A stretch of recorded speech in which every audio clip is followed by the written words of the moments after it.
살아계신 하나님의 말씀입니다. 2011년 한 기독교 장로는 온누리교회 강연회에서 일제 식민 지배가 하나님의 뜻이다 라는 주제의 강연을 했습니다. 3년 뒤인 2014년 신임 국무총리 후보로 지명되면서 이 강연이 3년 뒤에 이제 공개가 된 것이죠. 큰 논란을 일으켰고 결국은 자진 사퇴하게 되었습니다. 참고로 이분은 1993년 서울대 정치학과에서 국제관계 전공으로 박사학위를 받은 분입니다. 그 강연 내용은 다음과 같았습니다. 하나님은 왜 이 나라를 일본의 식민지로 만드셨는가 항의할 수 있겠지. 아까 말했듯이 하나님의 뜻이 있는 거야. 너희들은 2조 500년 허송세월 보낸 민족이다. 너희들은 시련이 필요하다. 하나님이 남북 분단을 만들어 주셨어. 지금 와서 보면 그것도 하나님의 뜻이라고 생각해. 그 당시 우리 체질로 봤을 때 한국한테 온전한 독립을 주셨으면 우리는 공산화될 수밖에 없었어. 우리는 일본으로부터 기술을 받아와 가지고 경제 개발을 할 수 있었던 거야. 지금 우리보다 일본이 점점 사그라지잖아. 일본의 지정학이 아주 축복의 지정학으로 하나님께서 만들어 주신 거란 말이에요 라고 그렇게 설교하고 강의를 했습니다. 기독교인들이 들으면 그런가? 라는 생각을 해요. 왜냐하면 우리는 지나간 것은 다 하나님의 섭리이니 결국 하나님의 뜻이 있었다라고 하나님의 예정론이나 섭리를 매우 표면적으로 단순하게 해석을 하기 때문입니다. 그러다 보니 일본을 미화하고 한국은 망해야 할 나라, 지배를 받아야 할 나라, 그리고 일본은 우리를 정화시키는 일종의 정화의 도구 혹은 성장의 도구로 해석을 하기까지 합니다. 이것은 사실을 왜곡하는 것입니다. 가해자 편을 드는 것입니다. 결국은 그 뒤에 계신다고 그들이 말하는 하나님을 욕되게 하는 것이고 하나님의 영광을 가리는 것이며 믿지 않는 자들로 기독교 신앙을 혐오하게 만드는 이런 설교 아닌 의견들은 결코 바른 역사 해석이 될 수 없다라고 하는 것이죠. 지난 금요일은 우리나라 광복절이었습니다. 특히 올해는 광복 80주년을 기념하여 여러 국가적인 행사들이 있었습니다. 국민들은 말 그대로 캐대헌으로 일컬어지는 최근에 전 세계가 한국의 문화와 노래로 한국 사회는 미래를 향해 세계를 향해 막 뻗친 듯이 나아가고 있는데 오직 교회가 과거의 문제도 제대로 보지 못해서 해결을 하지 못한다면 한국 교회의 미래를 어디에서 찾을 수가 있겠습니까? 오늘 말씀을 통해 일제강점기에서 우리를 구원하신 하나님의 은혜에 감사하며 일제의 독재와 만행에 대해서 독립운동을 일으켜서 우리 민족을 또 하나님께서 원하시는 해방의 길로 인도한 그 순국 선열들을 또 우리가 기억하면서 왜곡된 성경 해석을 경계하는 시간 될 수 있기를 주님의 이름으로 축복합니다. 먼저는 우리가 잘못된 믿음, 독이 오히려 독이 된다는 사실을 기억해야 합니다.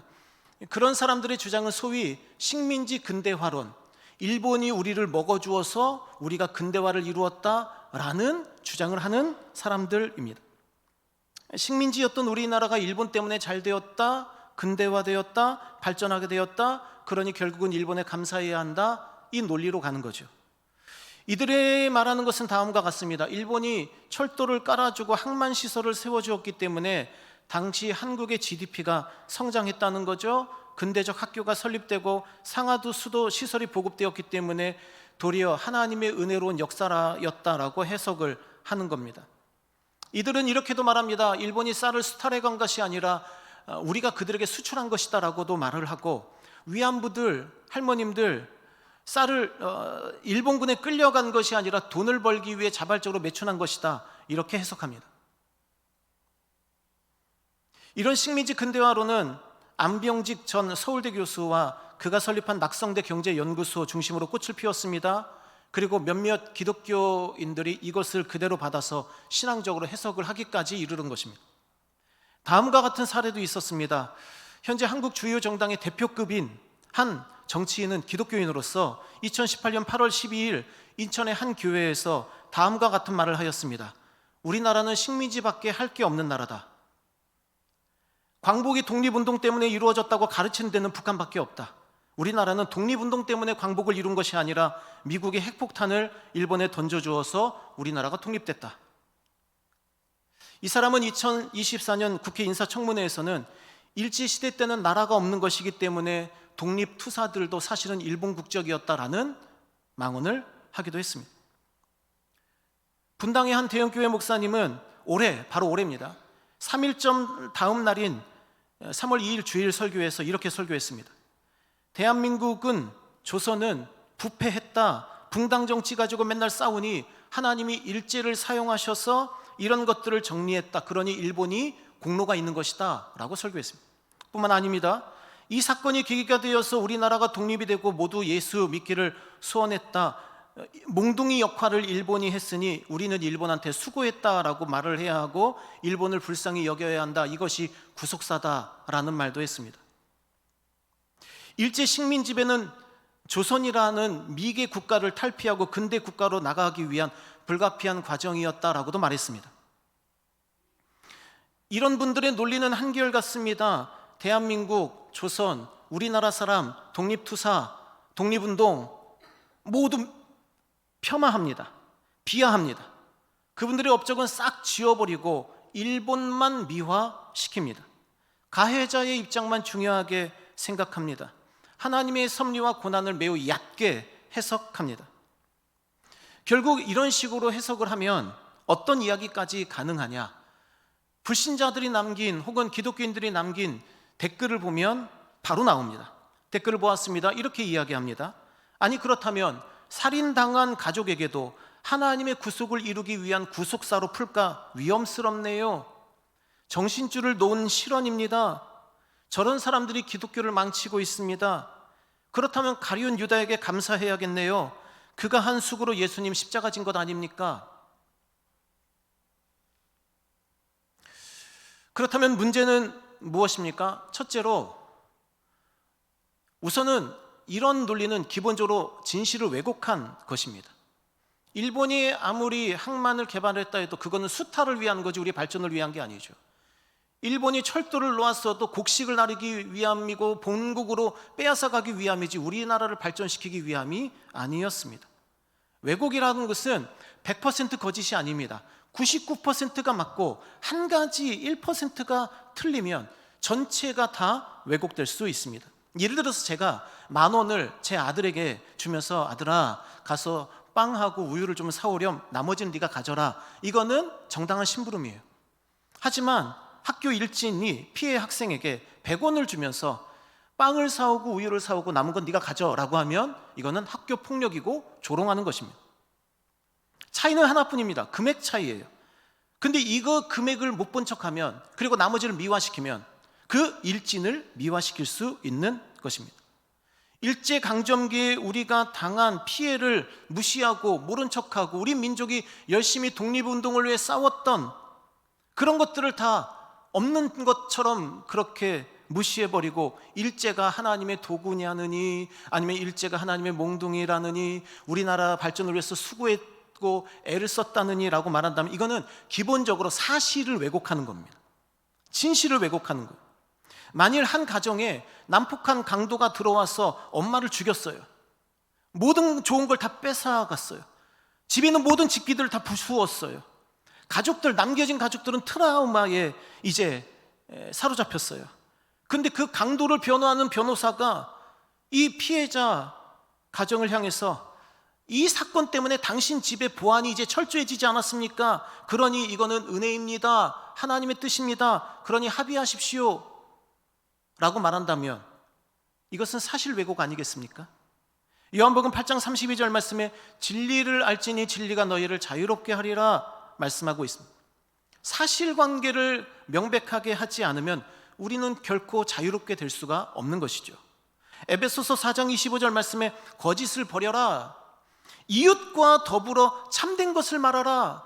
분명히 주님 말씀하셨음에도 불구하고 계속 사실을 왜곡하고 우리가 보지 말아야 될 것을 계속 보고 보아야 할 것을 계속 모른 채 하면 그것은 아무리 설교라 할지라도 그것은 아무리 대단한 역사가나 경제학자의 얘기를 할지라도 우리가 귀를 기울여선 안 된다라고 하는 거죠. 두 번째로 문제는 무엇입니까? 가해자를 두둔합니다. 피해자를 모른 채 합니다.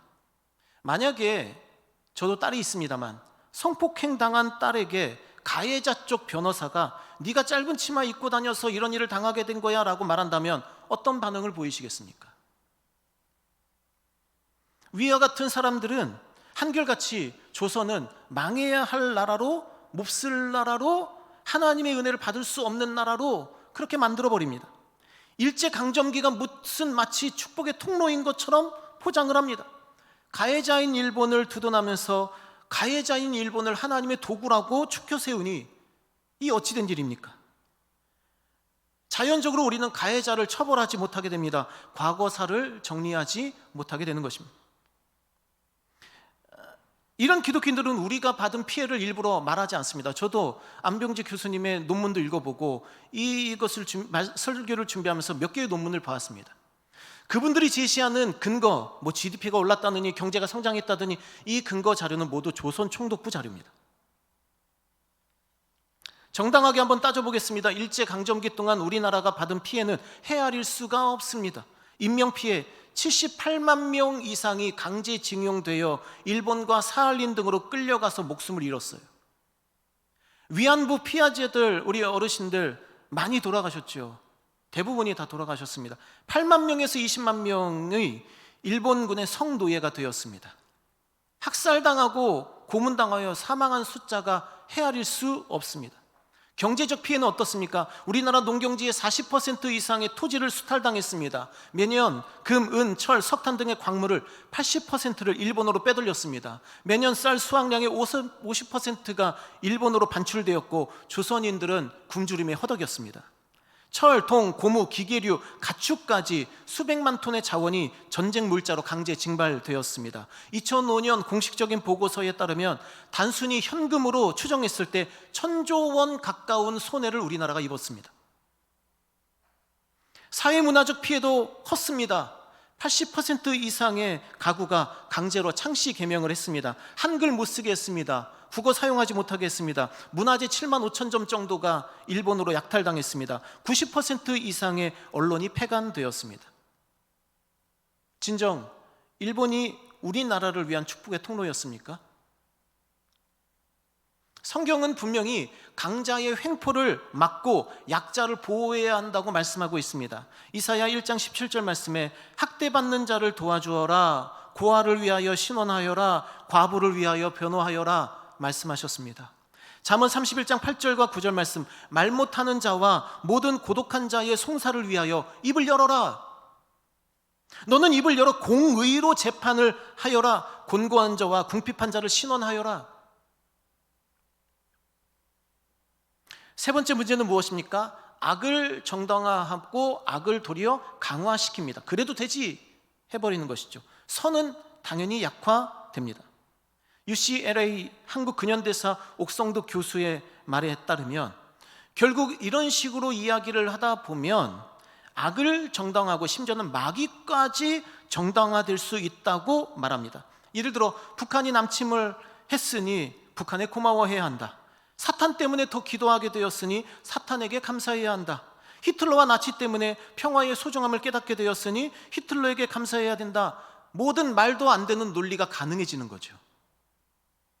이게 진리이겠습니까? 이게 기독교이겠습니까? 로마서 16장 19절 말씀 우리 함께 읽겠습니다. 너희의 순종함이 모든 사람에게 들리는지라. 그러므로 내가 너희로 말미암아 기뻐하노니 너희가 선한 데 지혜롭고 악한 데 미련하기를 원하노라. 아멘. 하나님께서 우리에게 주신 사명은 악한 데 미련한 거, 악을 몰라야 돼요. 선한 데 지혜로워야 합니다. 늘 마음에 선을 품고 선을 위한 방법들을 찾고 선을 위한 열매들을 맺어야 하는 것이죠. 근데 그 기독교인들이 심지어는 설교하는 단에서조차 그 가해자들을 두둔하고 악을 미화시키고 한다면 그것이 어찌 설교이겠습니까? 물론 하나님은 악을 사용하시기도 합니다. 하지만 악을 사용하신 후에는 그 악은 더 철저히 심판하십니다. 이사야 10장 5절 말씀에 아수르 사람은 화 있을진저 그는 내 진노의 막대기요 그 손의 몽둥이는 내 분노라. 이스라엘 백성들이 우상 숭배하니까 하나님께서 이스라엘 사람들을 심판할 목적으로 아수르를 쓰시는 것 아니겠습니까? 그래서 아수르는 내 진노의 막대기이다. 그 손의 몽둥이가 내 분노다. 그럼 이 진노와 분노는 어디에 쏟으시는 거예요? 이스라엘에 쏟으시는 거예요. 그러면 그렇게 하나님의 심판의 도구로 아수르가 쓰인 다음에 이스라엘 백성들 아수르를 막 칭찬했습니까? 아수르를 미화시켰습니까? 혹은 하나님은 봐라 이스라엘아, 아수르가 너희들을 위해서 내 진노의 막대기가 되었으니 이제 내가 아수르를 축복하리라, 그렇게 말씀하셨습니까? 아니요. 바로 뒤에 이어지는 12절 말씀에 주께서 주의 일을 시온산과 예루살렘에 다 행하신 후에, 그러니까 이스라엘의 심판을 하신 후에 아수르 왕의 완악한 마음의 열매와 높은 눈의 자랑을 벌하시리라. 16절 말씀에 만군의 여호와께서 살찐 자를 파리하게 하시며, 지금 아수르에 대한 심판을 계속 말씀하시는 거예요. 그의 영화 아래에 불이 붙는 것 같이 맹렬히 타게 하실 것이라. 이스라엘의 빛이 불이 되고 그분의 거룩하신 이는 불꽃이 되어서 하루 사이에 아수르를 심판하실 것이다.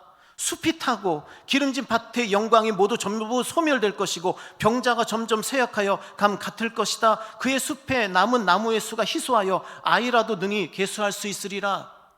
아수르의 모든 나무를 불태워버리시겠다는 하나님의 심판이에요. 그런 강연을 하는 사람들은 일본이 하나님의 몽둥이라느니 우리가 일본에 감사해야 한다느니 이런 설교를 하는 분들은 마치 본인은 하나님의 섭리를 알고 있는 것처럼, 그 문제로 여전히 고통받고 있는 백성들은 믿음이 없는 것처럼, 자기만 하나님의 섭리를 알고 하나님의 계획을 깨닫고 있는 것처럼, 자기만 마음의 그릇이 큰 것처럼, 아유 우리가 일본을 용서해 주어야지 라고 이야기를 하면서 그것을 성도들에게 강요한다면 그것이 어찌 하나님의 뜻이겠습니까? 만약에 그분들이 진짜 예언자적인 마음을 가지고 설교한다면 일본에 대한 심판을 선고해야죠.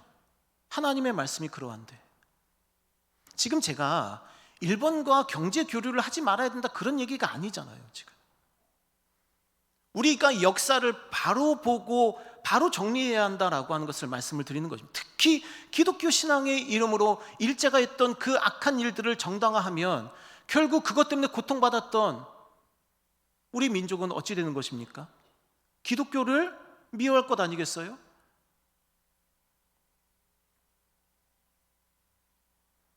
이런 것은 또 다른 문제를 낳습니다. 네 번째 문제는 하나님을 악의 창시자로 만들어 버립니다.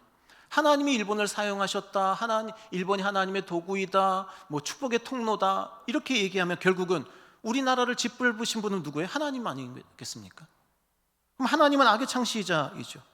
그렇게 폭압적이고 독불장군 같은 독재자 같은 하나님, 그 하나님을 불신자들이 믿을 수 있겠습니까? 그런 하나님을 은혜와 사랑의 하나님으로 고백할 수가 있겠습니까? 다섯 번째로 무슨 문제가 생깁니까? 성과주의, 결과주의를 강조할 수 있습니다. 뭐로 가도 경제만 성장했다면 일본군이 우리를 죽이든 식민지로 삼든 그 상관없다 이렇게 얘기하면 결국은 목적은 없어져 버려요. 목적만 남아요. 결과는 없어져 버리죠. 그러니까 과정이 없어져 버려요. 뭐로 가도 서울만 가면 된다라고 말을 하게 될 것입니다. 그렇게 자란 우리 자녀들이 역사에 있어서 중요한 사명자가 될 수 있겠습니까? 성공만 하면 돼, 다른 사람들 이기게만 하면 돼, 너만 돈 많이 벌면 돼, 이렇게 가르친다면 우리 자녀들이 어떻게 성장하겠습니까? 성경은 어떻습니까? 잠언 16장 8절 말씀에 적은 소득이 공의를 겸하면 많은 소득이 불의를 겸한 것보다 낫다 말씀하고 있죠. 무슨 말씀입니까? 목적도 정당해야 하지만 과정도 정당해야 되는, 그 목적을 향해서 가는 과정도 선해야 합니다. 지혜로워야 합니다. 근데 목적만 좋다면 과정이 어떻게 되든 그것은 결코 성경적인 가르침이 아니다라고 하는 거죠. 그렇다면 결국은 문제를 어떻게 해결해야 합니까? 성경을 바르게 읽어야 하죠. 위에 기독교인들은 사실 성경을 해석한 사람들이 아니라 말씀을 자기 목적대로 써먹은 사람들에 불과합니다. 자기를 드러내기 위한 거죠. 성경 말씀을 인용한다고 해서 다 맞는 말은 아닙니다. 신천지 이만희도 성경을 해석해서 자기를 보혜사로 재림 예수로 그렇게 포장했습니다. 모든 이단들은 다 성경 써요. 모든 이단들은 다 성경을 써서 자기들을 재림 예수로 말하지만 맞습니까? 성경 쓴다고 다 맞는 말인가요? 우리 주변에도 자기 입맛대로 말씀을 쓰는 사람들이 있죠. 제가 예전에 수요예배 때 그런 예를 좀 들었습니다만, 요엘 2장 26절 말씀을 인용하면서 늘 과식하는 사람, 그것 때문에 건강이 위태로운 사람이 핀잔을 받자 아유 성경 말씀에 먹을 때는 배불리 먹으라고 했다라고 말한다면, 어떤 불성실한 아버지가 마태복음 6장 31절 말씀을 인용하면서 본인은 건강하고 일도 할 수 있는데 안 하면서 맨날 게임만 하면서 일 좀 하라는 아내와 자식들의 애원을 무시하면서 무엇 먹을까, 무엇 마실까, 무엇 입을까 염려하지 마라 라고 말한다면, 운동을 싫어해서 건강이 위기가 찾아온 어떤 사람이 사람들이 많이 권면함에도 불구하고 디모데전서 4장 8절을 인용하면서 경건 훈련은 유익하지만 육체의 그런 훈련은 별로 유익하지 않아 라고 말한다면, 우리가 그런 사람들을 가리켜서 말씀을 써먹는다라고 말하지 않겠습니까? 하나님 중심이 아닌 결국은 나 중심의 신앙, 자기의 의의를 드러내려고 하고 자기가 뭐 큰 그릇을 가진 것처럼, 자기만이 성경을 바르게 해석하는 것처럼, 자기만이 하나님의 섭리를 뭐 깨달은 것처럼 말하는 사람들은 사실은 완벽히 인본주의적인 신앙으로 성경을 해석하는 것입니다. 마태복음 23장 27절 말씀에 따르면 회칠한 무덤 같다. 마태복음 15장 14절 말씀에 따르면 맹인이 되어 맹인을 인도한다.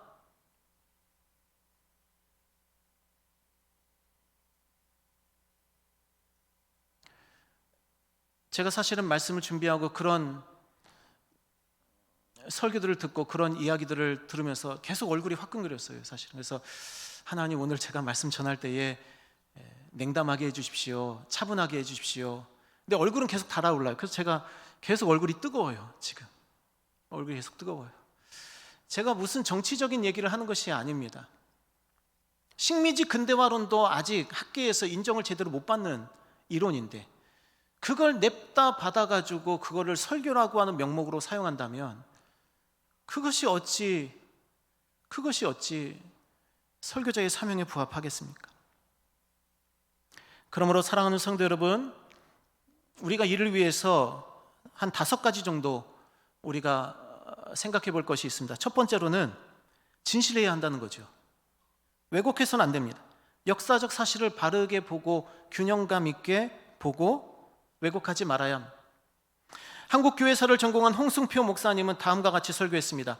일제의 침략 때문에 우리가 예수를 믿고 우리가 잘 살게 된 것이 아니라 예수님을 믿는 신앙의 선배들이 희생했기 때문에, 헌신했기 때문에, 독립운동했기 때문에, 민족이 일어나 3.1운동으로 통해서 열심히 싸웠기 때문에 우리나라가 빛을 되찾게 된 것이다. 두 번째로는 성경을 읽을 때 우리는 가해자의 관점이 아닌 피해자의 관점에서 해석해야 합니다. 일제강점기에 선교사님들이 우리 민족 편에 서신 분들이 참 많았습니다. 그러니까 이제 일제가 볼 때는 매우 긴장이 되는 상황이죠. 그러니까 외세가 개입을 해오면 일제강점기에 자기들의 그 기쁨을 놓칠 것 아니겠습니까? 그래서 1919년 3.1운동 후에 일본군은 기관지를 통해서 다음과 같이 우리나라의 선교사님들을 비난했습니다. 한국인들의 마음을 흔들어 놓은 것은 선교사들의 죄이다. 이번 봉기는 그들의 작품이다. 선교사들 중에 편협된 생각을 가진 이들이 많다. 그들은 한국인들의 마음을 타락시키고 민주주의라는 씨앗을 뿌렸다. 그리하여 30만 조선인 기독교인들 중 상당수는 일본으로의 흡수를 좋아하지 않고 자유를 위한 기회를 기다리고 있다라고 선교사님들을 비난했지만, 선교사님들은 피해자인 조선인들의 편에 서셨고 그 힘과 그 도움으로 이 민족이 독립하여 하나님 나라의 영광을 함께 누리도록 그분들은 자신을 희생했던 것입니다. 저와 여러분이 성경을 읽을 때에 가해자의 편에서 있는 것이 아니라 피해자의 관점에서 해석할 수 있기를 주님의 이름으로 부탁을 드립니다. 세 번째로, 우리는 약자의 고난을 무시하거나 억압해서는 안 됩니다. 기독교의 가장 큰 가치는 사랑, 희생, 십자가입니다. 마태복음 25장 40절 말씀에 하나님 말씀하십니다. 여기 내 형제 중에 지극히 작은 자에게 한 것이 내게 한 것이다. 하나님 말씀입니다. 우리가 기독교인이라면 늘 약자의 편에 서야 합니다. 역사를 해석할 때에도 약자를 결코 잊어서는 안 되는 것입니다. 네 번째로, 하나님을 악의 창시자로 여겨서는 안 됩니다. 왜냐하면 하나님은 시험을 받지도 않으시고 시험을 하지도 않기 때문입니다. 야고보서 1장 13절 말씀 우리 함께 읽겠습니다. 사람이 시험을 받을 때에 내가 하나님께 시험을 받는다 하지 말지니 하나님은 악에게 시험을 받지도 아니하시고 친히 아무도 시험하지 아니하시느니라. 아멘. 신명기 32장 4절 말씀에 하나님은 반석이시니 그가 하신 일이 완전하고 그의 모든 길이 정의롭고 진실하고 거짓이 없으신 하나님이시니 공의로우시고 바르시도다. 그리고 마지막 다섯 번째, 참 중요한 겁니다. 고난의 의미는 가르치고 깨닫고 강요하는 게 아니에요. 스스로 깨닫는 것이 고난의 의미입니다. 어떤 집사님의 딸이 대학생활 하던 중에 차에 치여서 세상을 떠났어요. 목숨을 잃었어요. 그때 섣부른 교회 오래 다니신 분은 어떤 말을 하느냐? 이거 다 하나님의 뜻이니까 기도하면 이겨낼 수 있을 거야. 하나님이 복 주시려고 이러신 거야 라고 말한다면 어떠시겠습니까? 실제로 이런 일들은 많이 벌어집니다. 저도 제 어렸을 때 어머님 편찮으실 때 교회 권사님들이 구역예배로 했죠. 구역예배 오시면 그런 얘기를 꼭 하시는 거예요. 몸이 많이 아프시니까. 저는 속으로, 저 구역예배도 드렸거든요. 이제 목회자가 되려고 했으니까 구역예배를 꼭 드렸어요. 속으로 무슨 생각을 하냐면 새벽 기도를 하라는 거예요. 근데 속으로 우리 어머님이 몸은 불편하시고 힘드시지만 새벽마다 일어나서 2시간씩 기도하셨거든요. 저는 왜 그런 얘기를 한지 이해가 안 됐었어요. 그냥 우리 성도들은 다른 사람이 고난을 당하고 가족을 잃고 그러면 우리는 유족들이나 그 가족들에게 어떻게 하면 됩니까? 말없이 가서 장례식장에 가서 필요한 걸 도와드리면 돼요. 이분이 너무 슬퍼하면 어깨를 다독여주고 옆에서 찬송 불러주고, 이분이 뭐 칫솔이 없으면 내가 칫솔 사다 줄게 하면 되고, 조문객들이 오면은 좀 쉬라고 하고 대신 가서 조문객들을 맞이해서 상도 차려주고 뭐 자리도 치우고 하면 되는 거예요. 그렇게 하면 되는 거예요. 근데 너무 많은 성도님들이 하나님의 고난과 하나님의 섭리를 너무 쉽게 얘기해요. 그래서 어려움 당하고 고통 당하면 그냥 가가지고 얘기하는 거예요. 가르치고 훈계하는 거죠, 말하자면. 그래서 하나님의 뜻이 있다 이렇게 얘기해요. 고난의 의미는 다른 사람이 강요하는 게 아니라 본인 스스로 발견해 나가는 거예요.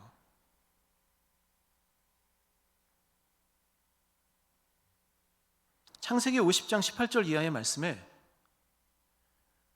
요셉의 아버지가 세상을 떠납니다. 야곱이 세상을 떠나죠. 그러자 이제 형들이 이제 걱정이 된 거예요. 이제 요셉이 우리를 죽일 수도 있겠다.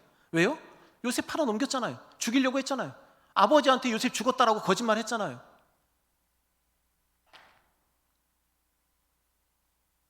만약에 그 상황에서 형들이 요셉을 만난, 애굽의 총리가 된, 애굽의 2인자가 된 요셉을 만나서 형들이 요셉에게 너 나 때문에 잘 된 거야. 내가 너 안 팔아 넘겼으면 너 여기까지 오지도 않고 우리처럼 이렇게 유목생활하면서 지질이 복도 없이 궁상 떨면서 살았을 거야. 너 나 때문에, 우리 형들 때문에 네가 이렇게 높은 자리에 올라간 거야 라고 말한다면 요셉이 어떻게 반응했을지 전 궁금합니다. 하지만 형들은 그렇게 하잖아요. 적어도 형들은 양심은 있었어요. 그래서 아버지 야곱이 돌아가신 후에 18절 말씀에 형들이 와서 요셉 앞에 엎드립니다. 그리고 우리는 당신의 종들입니다 라고 용서를 구해요. 용서를 구합니다. 용서를 구해요. 이미 많이 지났잖아요. 시간이 많이 지났잖아요. 다시 와서 용서를 구해야 되는 거예요. 과거의 문제를 깔끔하게 정리를 해야 되는 거죠. 그러자 이제 요셉이 얘기하는 겁니다. 그들에게 이르되 두려워하지 마소서, 내가 하나님을 대신하겠습니까? 당신들은 나를 해하려 하였으나, 잘못 지적하잖아요. 시간 지났어도 잘못 지적하는 겁니다. 형들 잘못했어요. 당신들은 나를 해하려 했지만 나를 바꿔주신 분은 당신들이 아니라 하나님이시죠. 하나님이 그걸 선으로 바꿔주셨고 오늘과 같이 많은 백성의 생명을 구원하게 하시려 하셨느니 두려워하지 마세요. 내가 당신들과 당신들의 자녀를 내가 책임지겠습니다. 지금 형들은 끝까지 어떤 자세를 취하고 있죠? 용서를 구하는 자세를 취하고 있는 거잖아요. 자기 합리화하지 않고, 자기를 미화시키지 않고, 그리고 우리가 경험하는 바이지만 고난의 의미를 발견하는 건 시간이 오래 걸려요. 우리 남편이, 우리 아내가, 우리 자식이 왜 세상을 떠났는지, 하나님의 계획 가운데 이 사건이 어떤 의미가 있는지 발견하기까지는 시간이 오래 걸립니다. 심지어는 그렇게 믿음이 좋은 욥도, 그 욥도 하나님의 뜻을 발견하는데 너무 오래 걸렸어요. 그 사이에 친구들은 와가지고 계속 욥더러 네가 죄가 있으니까 이런 거 당하지 않겠느냐라고 믿음이 있다고 말하면서 하나님을 언급하면서 욥을 계속 정죄해요. 근데 이런 류의 이야기가 설교단에서 퍼지고 무슨 강연회에서 퍼지고 하니, 사랑하는 성도 여러분, 고난당한 가족이 있으면 그냥 가셔서 안아주시면 돼요. 밥 먹여주시면 돼요. 손잡고 그냥 조용히 말없이 기도해 주시면 돼요. 근데 우리는 너무 많은 우리 모습은 자꾸 가르치려고 하고 교훈하려고 하고, 마치 나는 하나님의 뜻을 다 아는 것처럼. 고난이 하나님의 섭리였다는 고백은 그 고난을 당했던 사람이 하는 것이지 다른 사람이 새겨주는 게 아니에요. 강요하고 압박하는 게 아닙니다. 이렇게 믿어, 이런 거야. 일본이 우리의 축복의 통로였어. 일본이 몽둥이였어. 일본한테 감사해야 돼. 일본도 공로가 있는 거야. 우리나라는 식민지밖에 할 수가 없어. 우리나라는 망할 민족이었어. 이거는 아무리 성경을 인용하고 하나님이라는 이름을 그 입에 올려도 이것은 결코 바른 성경 해석이 될 수가 없다는 것을 우리가 기억해야 합니다. 말씀을 맺겠습니다. 지난 금요일은 광복절이었습니다. 우리에게 필요한 것은 역사를 바로 보는, 그리고 거짓, 그리고 왜곡을 멀리하고 진실을 볼 줄 아는 사람이 되어야 합니다. 약자를 돌아보아야 합니다. 선을 증진시켜야 합니다. 겸손히 하나님과 동행해야 합니다. 공의대로 우리가 판단해야 합니다. 특별히 성경을 내 마음대로 해석하지 않고 정의롭고 진실하시며 작은 자와 늘 함께 하시는 하나님의 관점에서 해석해야 합니다. 저와 여러분이 역사를 바로 보고 바르게 정리하고 새로운 미래로 향하는 그 일에 기여하는 저와 여러분 될 수 있기를 주님의 이름으로 부탁을 드립니다. 기도하겠습니다.